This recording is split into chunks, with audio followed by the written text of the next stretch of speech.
Você vai ouvir agora o podcast do Super Review Time, a sua hora de rever o que não viu. Acesse superreviewtime.blogspot.com.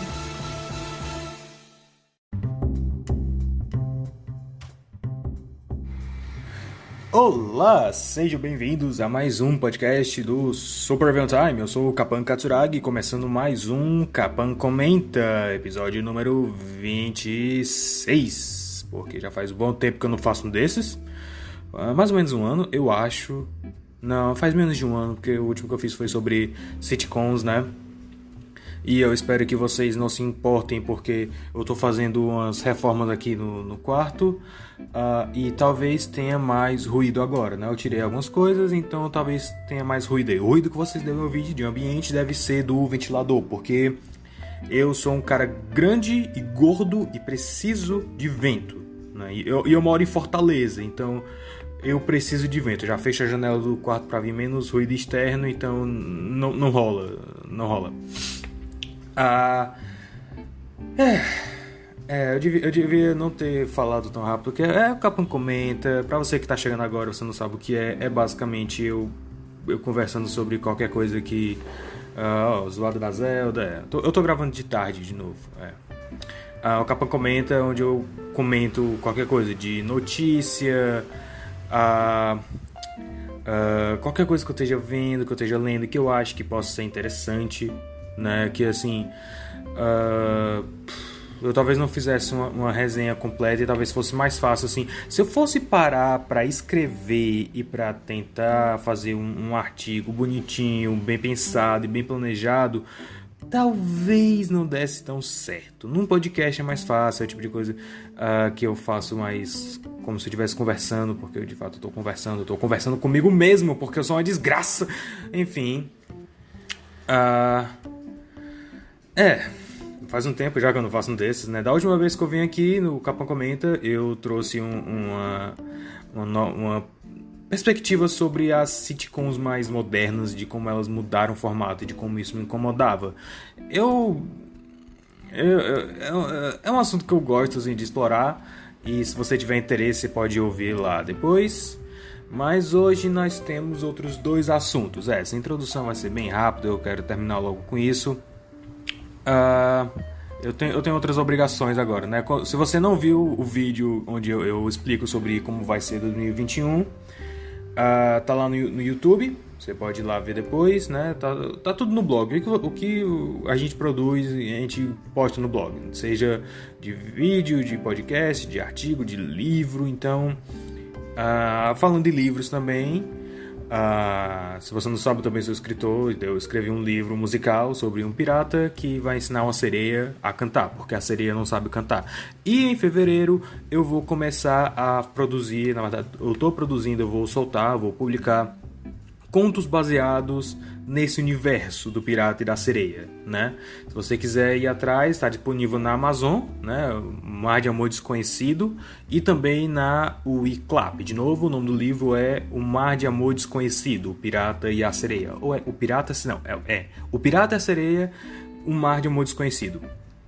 Ok, com essa propaganda feita, vamos dar início ao podcast propriamente dito. Hoje eu quero conversar com vocês sobre a série que eu assisti, né? A Lei de Myrtle Murphy, e um livro que é uma releitura de Aladdin, né? Que reconta o filme da Disney como um twist, que é o que aconteceria se o Jafar tivesse pegado a lâmpada. É muito, muito interessante. E nós vamos falar primeiro sobre o livro, né? Então, depois dessa mensagem dos patrocinadores, a gente começa.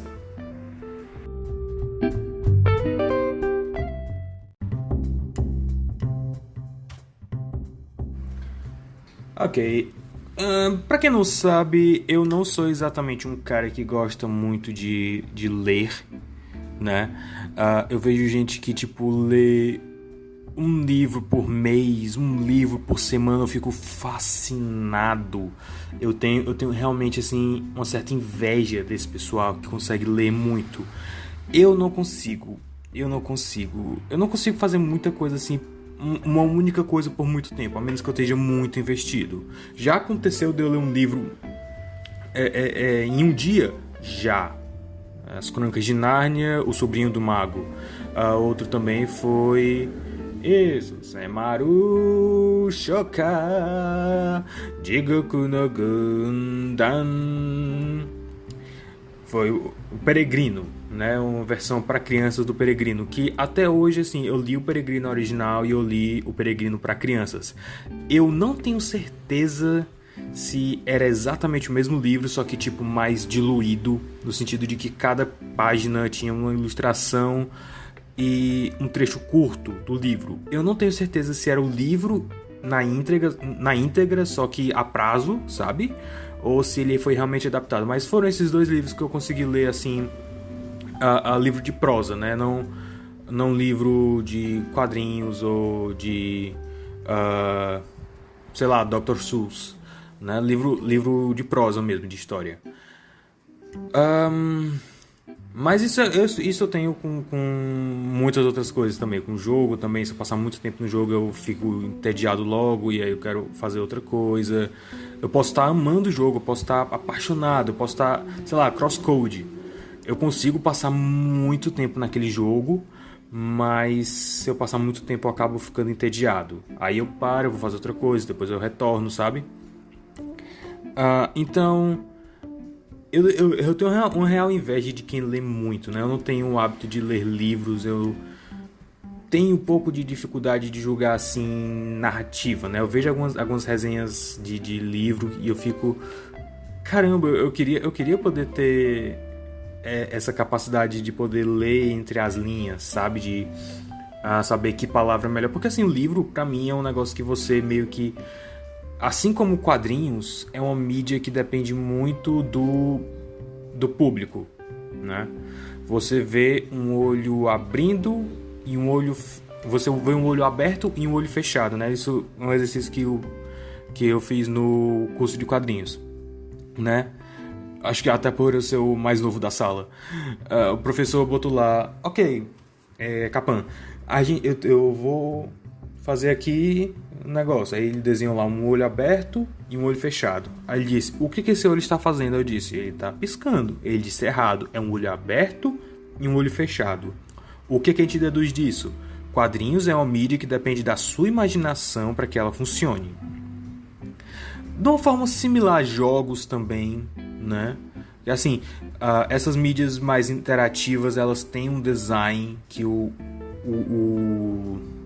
game designer cria, mas dependendo do tanto de liberdade que ele lhe dê, você pode fazer uma coisa que espante até ele, né? Como aconteceu no caso de Halo, né? Que os caras botaram uma arma ultra poderosa no topo de um prédio lá e eles disseram, deixa aqui de zoeira, os caras nunca vão achar essa arma, nunca vão conseguir, e os caras conseguiram, tipo, no outro dia, coisa assim. Tinha que fazer uma mó marmota de pegar um tanque e aí levar ele pra um canto muito específico. Aí tinha que, tipo, não era um tanque, era um avião, uma nave, enfim.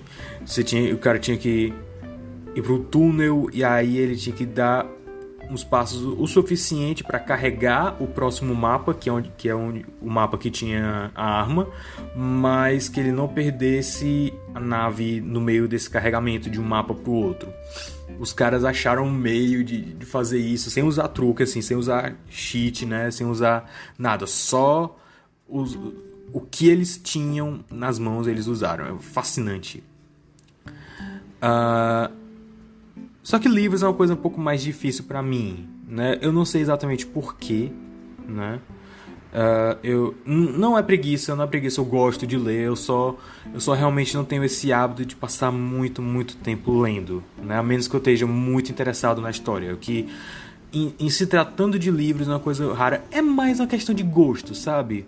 Eu não odeio, mas eu também não morro de amores como tanta gente que morre de amores, né? Eu conheço algumas pessoas assim e eu tenho inveja realmente, né? Porque eu queria poder desenvolver, talvez eu consiga desenvolver no futuro próximo, eu não sei, eu espero que sim.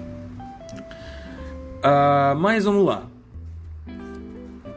Qual é o diferencial desses livros da série Twisted Tales da Liz Braswell? E se o nome lhe é familiar é porque ela é uma escritora de livros para jovens adultos, né, young adults, mas também ela produziu jogos. Fiquei estranho, mas aqui, eu tirei alguns prints quando eu tava lendo isso aqui, eu li digital. A biografia dela é uma coisa assim muito legal, né? Porque assim, depois de uma infância introvertida que você poderia esperar de um escritor, Liz Braswell conquistou um degree, um diploma, né? Uma graduação, se graduou em egiptologia na Universidade Brown e passou os próximos 10 anos produzindo videogames. Ela era produtora, não era game designer, né? Se eu for no IMDb dela, ela produziu alguns jogos de Star Trek, eu não sei se mais, porque eu não achei muita coisa mesmo.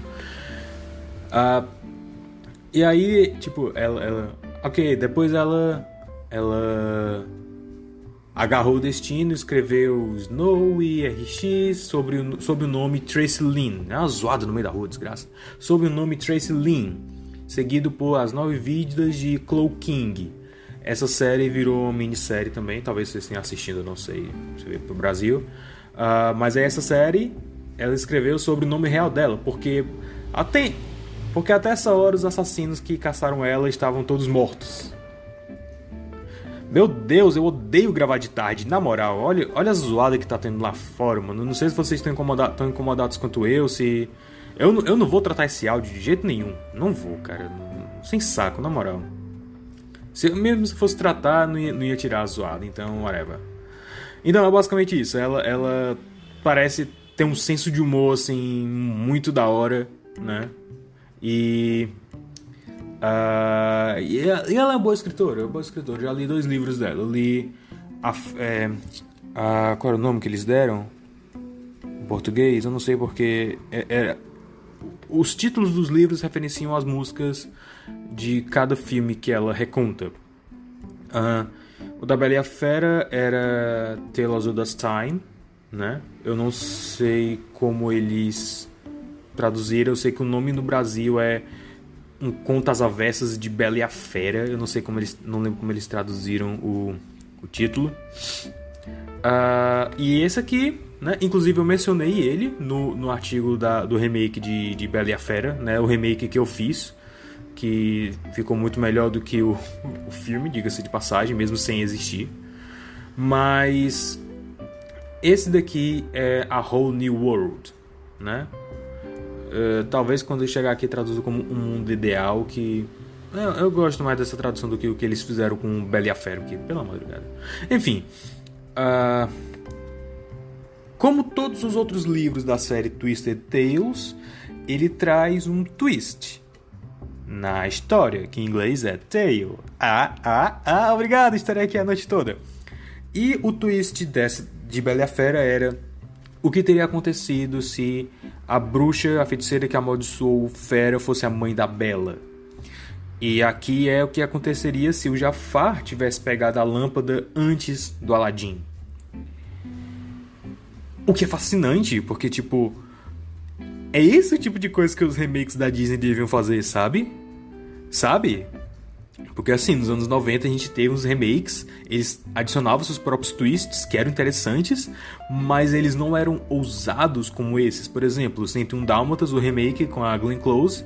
focava mais na Glenn Close, né, na Cruella, que era uma personagem fantástica e divertida, mas o twist dele era que os cachorros não falavam. Como é que eles vão recontar a mesma história se os cachorros não falam, sabe? É interessante focar mais nos humanos e tal. Teve também um do Mowgli, que ele era adulto já, e eu acho que tinha meio que um romance com a arqueóloga, eu não sei porque quando eu vi eu era muito pequeno. Inclusive, eu acho que esse filme não tem no Disney Plus. Tem o dele moleque, mas não tem esse. A minha melhor memória desse filme, na verdade, é um jogo point click que era full motion video. Era basicamente um filme que ia passando e você ia clicando em momentos específicos. Então... enfim. Então, é esse tipo de coisa que os remakes da Disney modernos deviam fazer, sabe? Dar um twist na história. A gente já conhece a história, a gente já viu a Bela e a Fera. Se eu quero ver Bela e a Fera, eu vou assistir o Raio da Bela e a Fera. Se eu vou pagar ingresso pra ver o remake, eu quero ter aquilo que eu já tenho no original, repaginado e com alguma coisa diferente. Porque é irônico, porque durante muito tempo esse foi assim o ganha-pão da Disney, sabe? Desde o começo, na verdade, porque desde os primórdios, os mais primórdios primordiais, o que o Walt Disney fazia com 10 animadores, não, 10 é muito, com 5 animadores e um orçamento equivalente a um pão de queijo, era basicamente isso. Era Alice's Comedies, que era a releitura de Alice no País das Maravilhas, mas ao invés dela ir pro País das Maravilhas, a meninazinha visitava um estúdio de animação.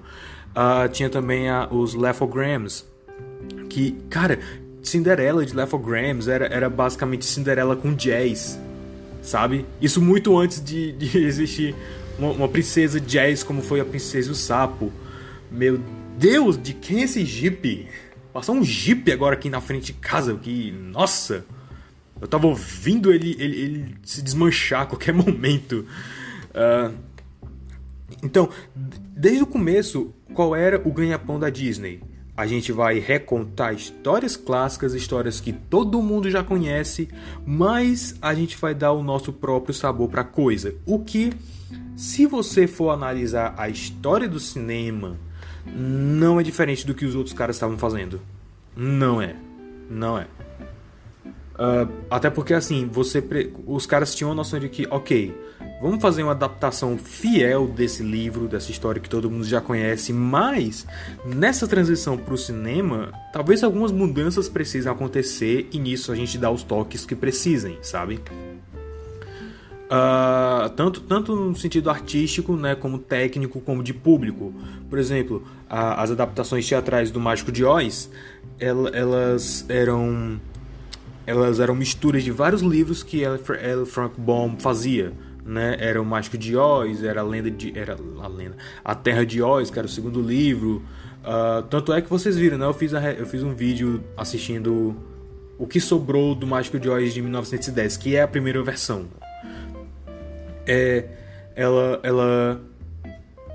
Ela tem elementos assim que, se você conhece só o primeiro filme, você fica perdido, sabe? O espantalho parece que veio do Kansas e quando ele tava no Kansas ele já era vivo.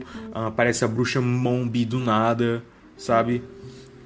Tem muita coisa assim que não faz sentido, mas era o que eles faziam, era a forma como eles adaptavam para outros públicos. Esse lance de adaptação, de dar um twist diferente, é uma coisa que sempre existiu no cinema, recontando contos de fada. E é isso que a Disney meio que perdeu a mão nos últimos tempos, né? Eles não souberam como fazer isso. Eu acho que, na verdade, desde... tô pensando aqui... Não, vai. Na animação eles estão de boas. Tanto é que na época que saiu Enrolados eu fiquei... conto de fada da Disney, sabe? Eles estão recontando Rapunzel. Rapunzel é um conto tão chato, mas quando você assiste você fica... Nossa! Que fantástico, que sensacional, que original, que único, que Disney, sabe? Em Frozen eles pegaram isso, só que eles correram ainda mais longe com a bola, porque... né? Não estavam funcionando, embora... Eu vou falar isso de algum dia, mas embora eu ache que a ideia da Elsa ser totalmente vilã é muito melhor do que o que a gente teve aqui no final, né? Daria pra fazer um arco de redenção muito mais profundo, muito mais complexo, que parece que é o que eles queriam fazer, mas por qualquer motivo eles não fizeram. Enfim, vocês vão ouvir a Zelda roncando aqui no fundo. A Zelda tá roncando muito forte esses dias. Ontem mesmo ela parou aqui do meu lado e ficou deitada na minha cadeira, né? E normalmente ela faz isso, eu fico lá fazendo carinho nela. Só que ontem eu comecei a fazer carinho nela e ela dormiu, que roncou, tão fofa. Enfim. Como é que, pra você que não conhece os livros da Liz Braswell, né, você não leu nenhum, eu li 2, eu não tenho o direito de me julgar o especialista, mas é a fórmula. Ela vai recontar a história do filme, né? Você pode até tipo assistir o filme enquanto lê, que você vai ir comparando, ver como ela adaptou algumas coisas. Mas chega num ponto que a parada toda muda de figura e ela começa a contar a história que ela quer, sabe? É quase como uma armadilha, né? Ela te dá algo familiar, mas ao mesmo tempo diferente. E aí depois, quando você morde o doce, ela te mostra todo o banquete que ela tinha preparado. É sensacional. E é basicamente isso que ela faz aqui, em A Whole New World. Ela reconta o filme de Aladdin todo, até o ponto que o Aladdin tá na caverna das Maravilhas, Cave of Wonders. Eu não consigo lembrar o nome daquele negócio em português, meu Deus.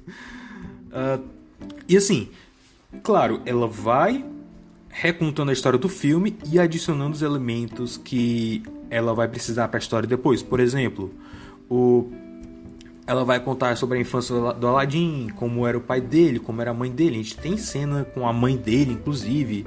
A gente vê a infância do Aladdin, ele com alguns amigos.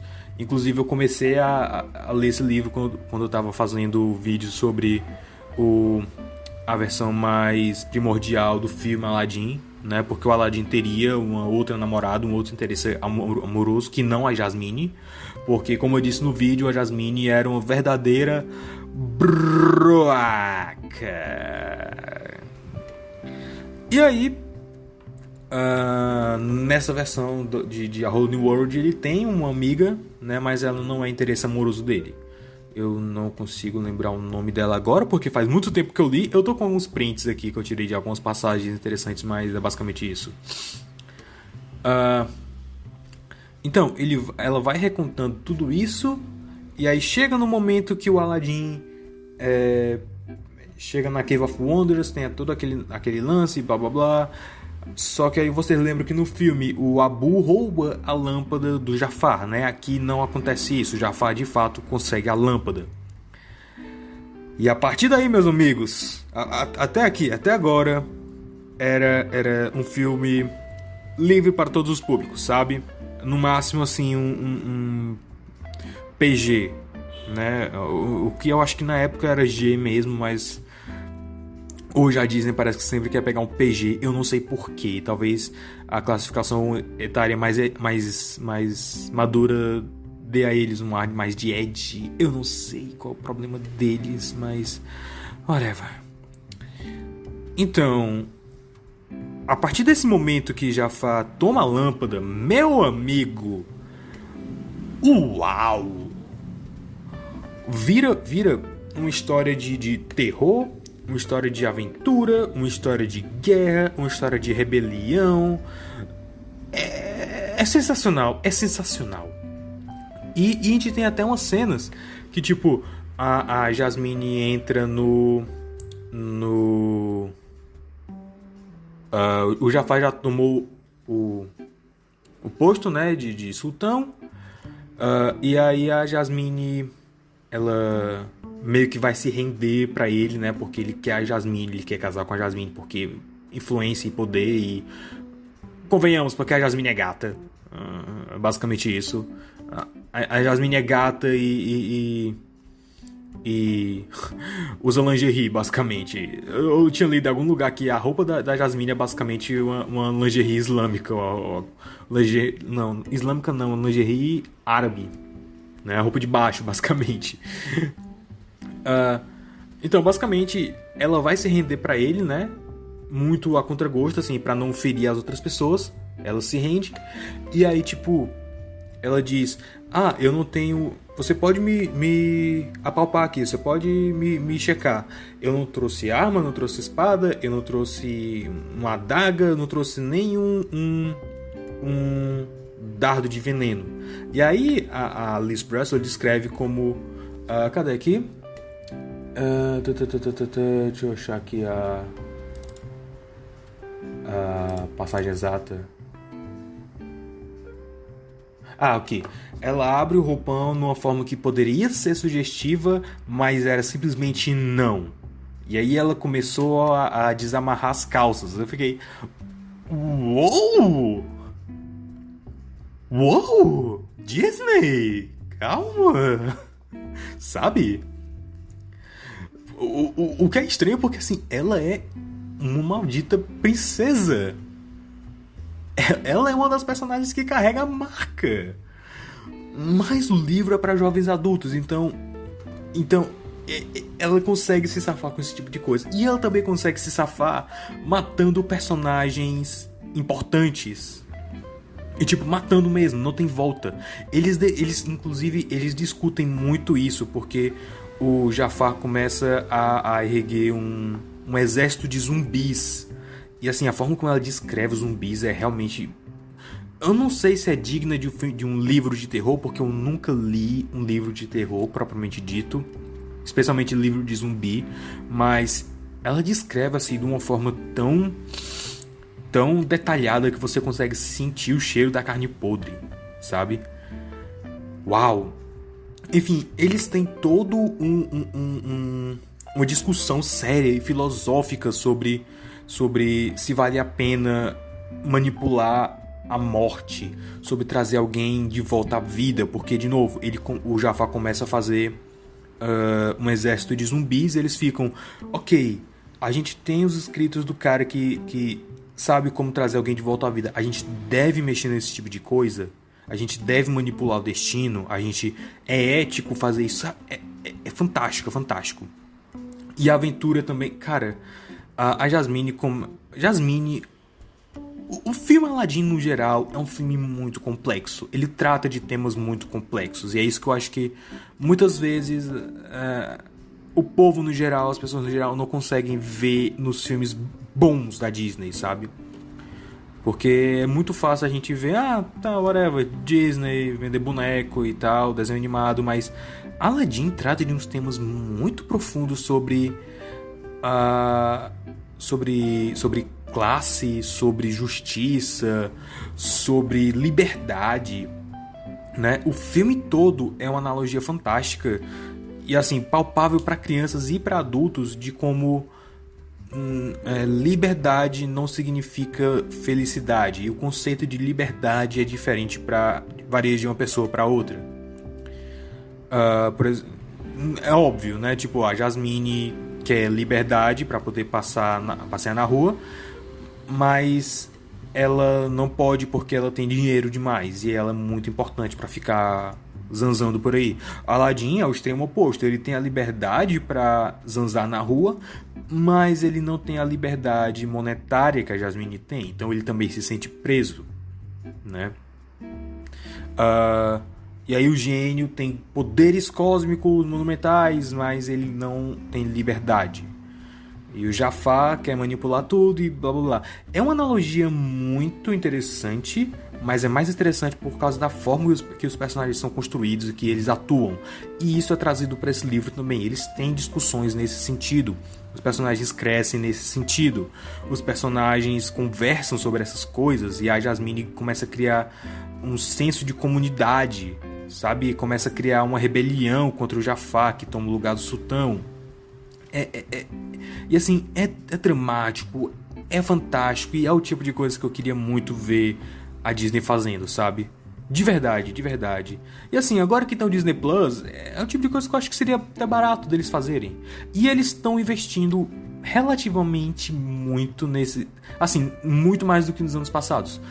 Nesse lance de universo alternativo. Por exemplo, no Disney Plus vai ter aquela série de animações What If, né? Que é no universo cinematográfico da Marvel.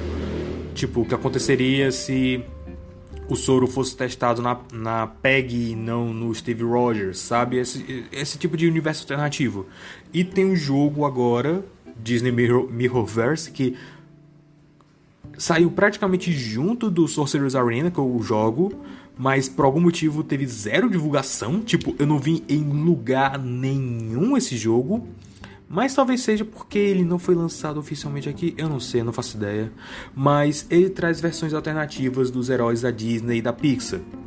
O Sully tem uma armadura, a Merida é mais guerreira. Eu não sei se isso é uma moto ou se é um jato, acho que é um avião, enfim. Então, eles estão, de certa forma, investindo nessa revitalização, reformulação de imagem de alguns personagens nesse sentido. Eles estão só molhando os pés, porque talvez no sentido de business realmente faz mais sentido, né? Porque os caras querem vender o Sully wholesome, o Sully engraçado, e não só o Sully guerreiro, por exemplo. Mas é tipo, não é o tipo de coisa que não exista, que não existiu antes.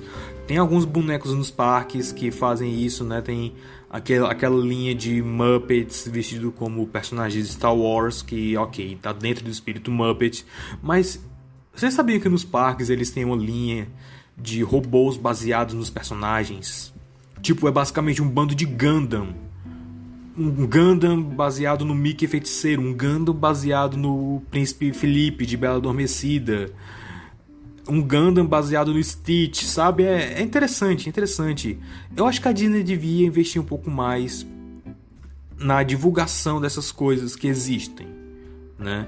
Nessas coisas de versões alternativas que existem, ao invés de investir nos remakes, que não sabem se querem ser uma versão alternativa ou se querem corrigir o original, ou sabe? Eles estão nessa crise de identidade, mas tá gerando dinheiro, então eles não vão parar tão cedo, né? Porque maldito Bob Iger. É incrível, né? Não importa se o cara tá salvando ou destruindo a companhia, no final da gestão, você sabe quando o CEO tá no final da gestão da Disney, quando ele começa a tomar muita decisão artisticamente ruim. Michael Eisner tinha umas coisas que, nossa, só o Circle 7, sabe, foi uma ideia terrível. Assim, de business eu entendo, mas artisticamente terrível. De qualquer forma, A Whole New World é uma história muito bem narrada, uma história muito criativa, uma história muito interessante, e que ainda não chegou no Brasil, então você só vai encontrar em inglês por aí. Mas se você puder ler em inglês, vale muito, muito, muito, muito, muito a pena. A minha única crítica é que, assim, Aladdin é um filme mais de ação, então a Liz tentou trazer isso também pro livro. Só que a forma como ela descreve a ação é um pouco confusa, em alguns momentos é muito embaçado, sabe? Você não consegue ver a ação, você tem que reler de novo algumas linhas para saber exatamente do que se trata ali. Mas fora isso, é fantástico. Se você vai passar um avião aí, se você souber ler inglês e tiver interesse, vale a pena ir atrás.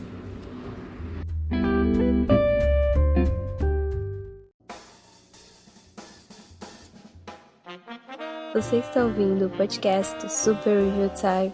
Acesse superreviewtime.blogspot.com.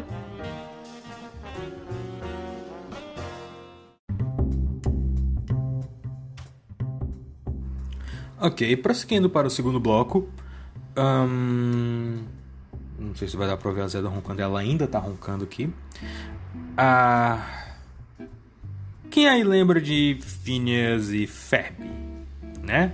Aquele desenho fantástico que passava no Disney Channel. Numa época que, assim, era muito sombria pra mim, porque eu acho que era tipo o período que eu tava passando pela acho que era pré-adolescência, mais ou menos, que começou a passar por aqui. E, tipo, eu não tinha, assim, vergonha de gostar de coisas da Disney, mas eu tava começando a ver que tinham valores e um valor real diferente, sabe? E era uma época meio experimental da Disney. Eu peguei as duas épocas experimentais da Disney, que era o começo dos anos 2000 e final dos anos 2000, vai. Porque assim, teve, sei lá, Wall-E, teve algumas coisas muito específicas nesse período que me fizeram questionar o que raios a Disney tá pensando. Teve... Ok, Wall-E foi bom, mas assim, teve Bolt, aí teve Princesa e o Sapo, teve aquele outro filme do Ursinho Pooh, e teve... Detona Ralph foi depois, mas teve... Cara, eu tô esquecendo o nome agora. Enrolados, tá. Era esse o filme. Esse filme, assim, muito específico, eu fiquei... Meu Deus, tá horrível de gravar hoje. São pássaro. De um lado é o pássaro, do outro a Zelda roncando. Eu não tô nem aí, vocês vão ter que aturar. Vocês estão ouvindo, né? Não é coisa da minha cabeça. Não é coisa da minha cabeça. Ok. Onde é que eu tava? Sim, teve esse período muito estranho da minha vida que eu comecei a acompanhar a Disney de longe, porque eu tava muito curioso pelo o que diabos eles estavam pensando, sabe? What were they thinking? Diria o Angry Video Game Nerd. E foi nesse mesmo período que Phineas e Ferb começou a passar aqui no Brasil. Eu comecei a assistir por causa dos meus primos, né? Naquela época ainda era muito difícil de encontrar assim, Phineas e Ferb na locadora. Quando passava na TV era muito difícil de pegar. Esse passarinho tá me irritando, de verdade. Era muito difícil de pegar. E aí eu fiquei, ok, talvez eu deva começar a ver as coisas da Disney, né? O que é algo que assim eu não fiz até uns bons 10 anos depois. Quase 10 anos depois. E aí, ok, não foi 10 anos, foi um pouco menos, mas foi tipo muitos anos depois que eu comecei a acompanhar a Disney e ver com outros olhos, realmente apreciar como arte, sabe? E aí, Phineas e Ferb ficou marcado no meu coração até hoje. Eu tava revendo até um dia desses. Continua muito bom. Meu Deus, que série fantástica. Que série... sabe? É sensacional, é sensacional. Tá horrível demais de gravar, pela madrugada. Enfim, Phineas e Ferb, uma série assim fantástica, sensacional. E aí quando Phineas e Ferb acabou, né, deu muito sucesso, vendeu muito brinquedo e especialmente música também, que era um dos pontos fortes do desenho. Todo episódio tinha pelo menos uma música. Deixa eu ver aqui, essa é a minha mensagem. Ok. Eu vou dar um tempo aqui pra ver se o passarinho para de zoar, tá bom? Volto já.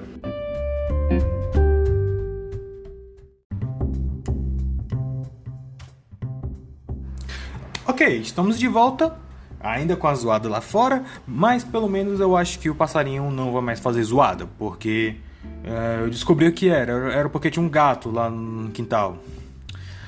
Tem um gato, tem um inquilino morando em casa agora. E assim, a Zelda é estranha porque ela é um beagle, um cachorro de caça, né, mas ela é meio preguiçosa às vezes, ela é meio medrosa, ela não vai atrás do gato se ela não sentir o cheiro. Zelda, desculpa, é verdade. Desculpa. Então, Phineas e Ferb, fantástico desenho. Se você assistir ainda hoje, você assistir quando criança, se você assistir Phineas e Ferb quando era criança, é uma coisa. Mas depois que você assistir depois que você cresceu e consegue assim, entender melhor inglês, consegue assistir Phineas e Ferb em inglês, é um outro mundo totalmente diferente. É realmente assim uma série absurdamente bem escrita, sério, de verdade, assim. A gente vê uma decadência em filme de comédia hoje, que os caras não sabem ser engraçados e ficam forçando coisa. Phineas e Ferb é uma série que realmente escreve comédia. Ela sabe criar um mundo propício para fazer comédia. E assim, eu entendo que alguns não gostem, né, porque é muito formulaico. Mas essa é parte da piada de Phineas e Ferb, é ser formulaico. É tipo, você sabe o que você vai esperar. É tipo Chaves, cara. É tipo Chaves, você sabe o que vai acontecer, o seu barriga vai entrar, ele vai receber uma pancada de Chaves. Quando tem uma variação disso, você é pego desprevenido, sabe? É uma comédia, assim, de longo prazo, de certa forma. Algumas piadas na série só vão realmente ficar engraçadas depois de algumas repetições, né? E assim, em episódios, né? No sentido de que depois de alguns episódios você entende a ordem de acontecimentos que tem que acontecer em cada episódio. E aí você já fica prevendo como aquilo vai acontecer, né? Você se sente mais seguro. Ok. Então vai acontecer isso que a gente viu nesse episódio e tal. E aí acontece um negócio totalmente inesperado, uma coisa que você nunca ia sonhar que tava acontecendo, que ia acontecer, sabe? É fantástico, fantástico. E não só isso, mas ele consegue dosar essa comédia com o drama dos personagens, com o desenvolvimento de personagens. É um negócio... Cara, Phineas e Ferb é um caso de estudo pra roteirista tão grande e tão profundo e tão precioso que...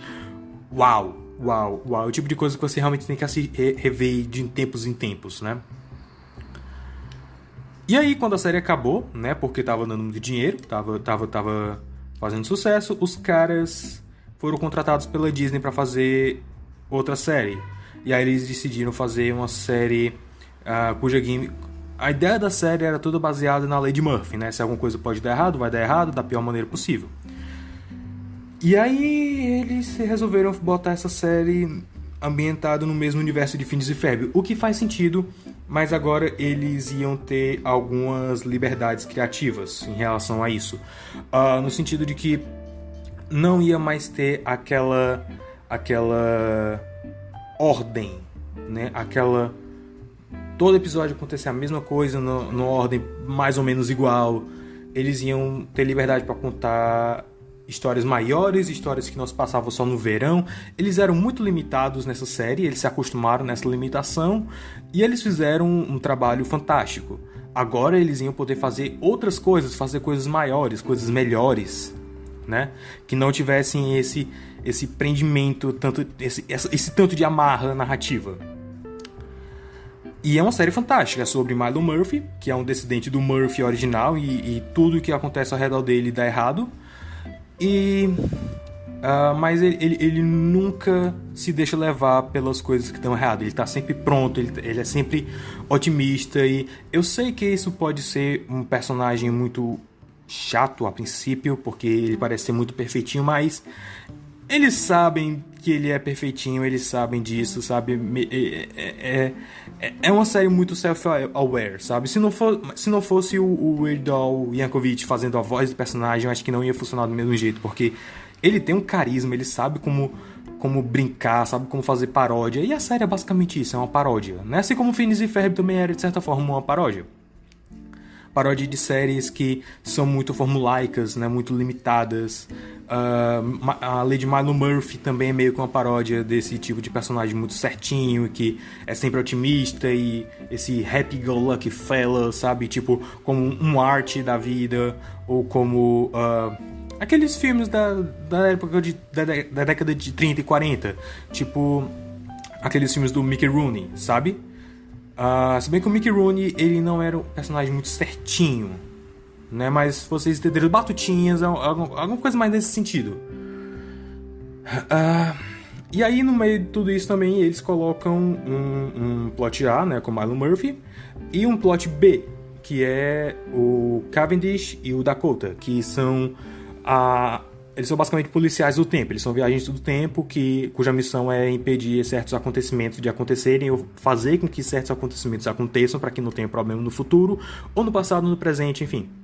Só que eles foram designados para proteger pistachios, porque o chefe deles adora pistachios, mas no futuro pararam de fabricar pistachios. Então, eles foram mandados para o passado, né, nosso presente, para proteger os pistachios. Pois é! É uma série muito boa, é uma série muito, muito inteligente também, assim como Phineas e Ferb. No começo eu achei que ia ser meio estranho por causa do lance da Lady Murphy, como eles iam lidar com a Lady Murphy. Se eles iam. Se ia ser só um reskin de Phineas e Ferb, sabe? Porque tudo dava certo pra eles, mas pro Milo Murphy tudo dá errado, mas ele dá um jeito, sabe? É interessante, mas tem muito perigo de cair nesse mesmo reskin. Reskin, vocês entendem inglês, né? Ok, ótimo. E aí, o que acontece é que até um certo ponto da série é muito boa. Depois a qualidade cai. Eu assisti na época da faculdade, inclusive, quando eu tive aquela depressão assim durante muito tempo, né? Porque tudo dava errado pra mim. E eu via nessa série uma forma de motivação pra me manter otimista, né? Eu quero ser como Milo Murphy, né? Então eu passei a gostar dessa série tanto pelo meu Deus, é um trio elétrico. Posso ver Ivete Sangalo aqui agora. Aquele cara do chiclete com banana, ele parece muito o Tim Curry em Muppets na Ilha do Tesouro. Depois vocês pesquisem. Então, a série realmente é um produto muito bom. É uma série muito engraçada, é muito divertida, é muito criativa e que te desafia narrativamente da mesma forma que Phineas e Ferb faz. De novo, a mesma equipe criativa. Mas, ao mesmo tempo, também...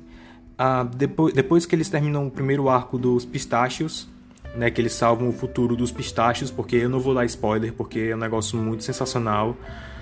Depois a série meio que dá uma caída. Eles começam a fazer muita referência a Phineas e Ferb. No começo sempre existiu, né? Eles sempre deixaram estabelecido que era no mesmo universo, eles nunca se encontraram. Eles até brincam com isso no crossover, né? O Phineas, como a gente nunca se encontrou, sabe? Mas...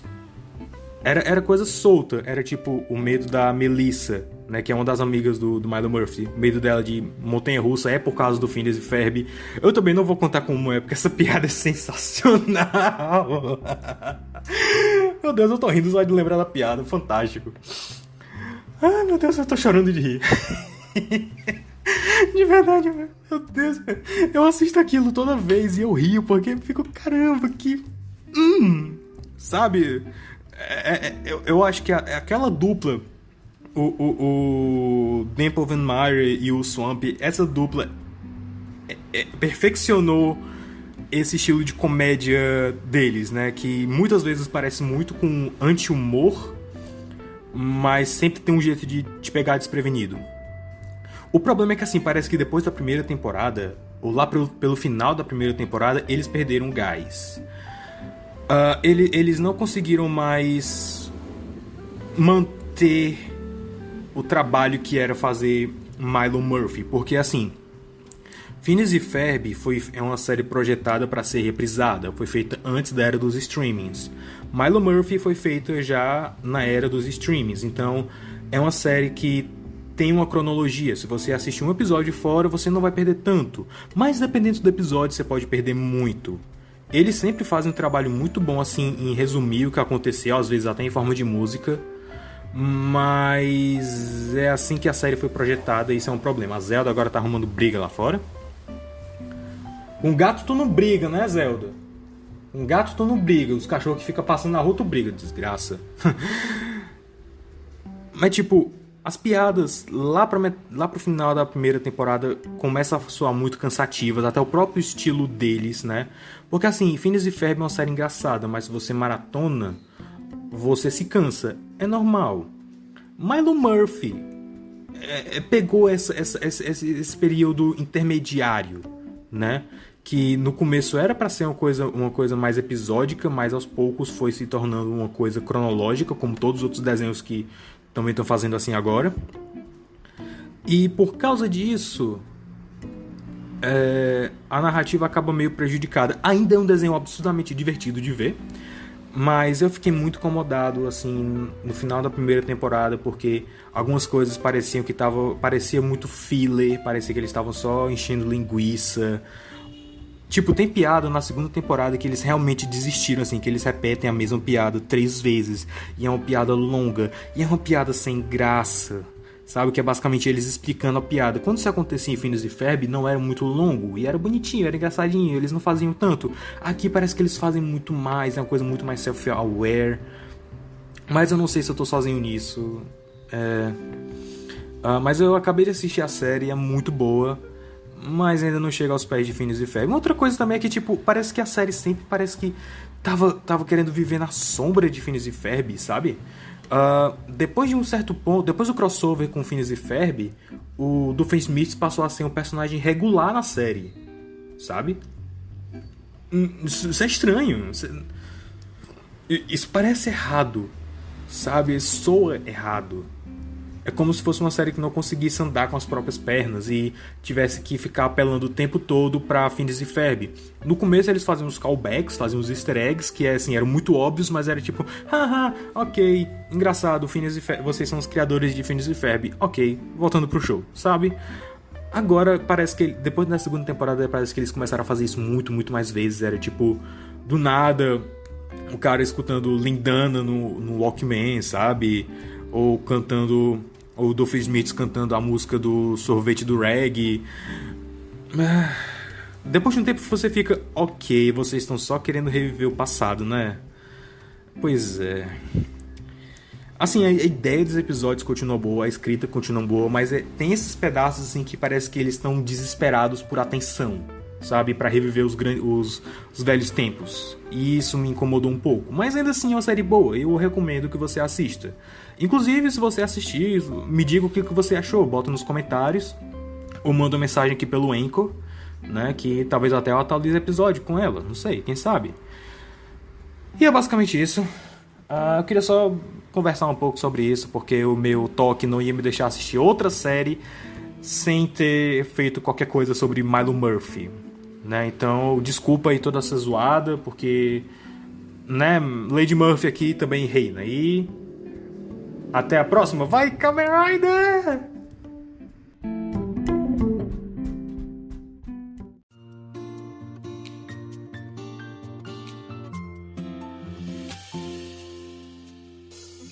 Você ouviu o podcast do Super Review Time. Para mais resenhas e vídeos de coisas semi-obscuras, acesse superreviewtime.blogspot.com.